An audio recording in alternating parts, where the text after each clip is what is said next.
COVID-19 was a bioweapon used to cheat by mail. And if you created that, you would do anything not to have it be known. Hello, I'm Senator Eric Schmidt. When I was Missouri's Attorney General, I filed the seminal lawsuit MissouriV Biden, which is now called Murphy versus Missouri. It's going to be heard in the United States Supreme Court on Monday, and it's the biggest free speech case in American history, pitting the government against the people.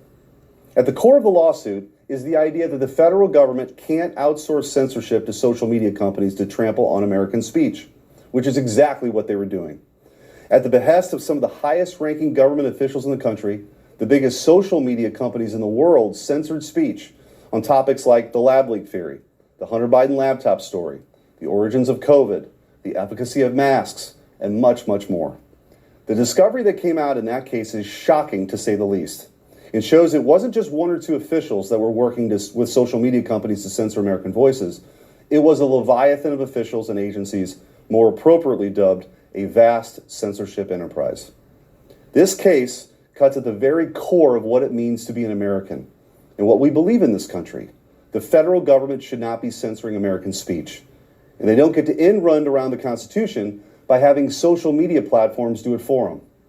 It's my hope that the Supreme Court will side with Missouri, Louisiana, and the entire country and affirm the district court's injunction to halt this censorship. And know this, I will always fight to protect your First Amendment rights.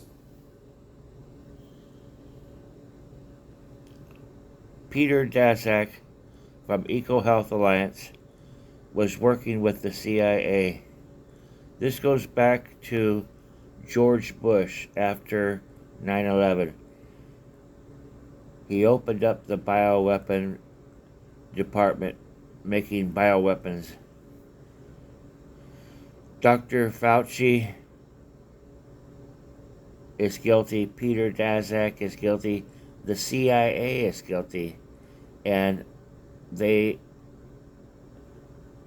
used the lockdown to force cheat by mail. This was about making Trump lose the election using the vote by mail. Also, you need to know the Chinese were part of this too. It wasn't just the U.S. It was U.S., CIA, and Chinese. Trump was the first president to make China pay for copyright infringement. That equals over $1 trillion a year. It was a joint effort.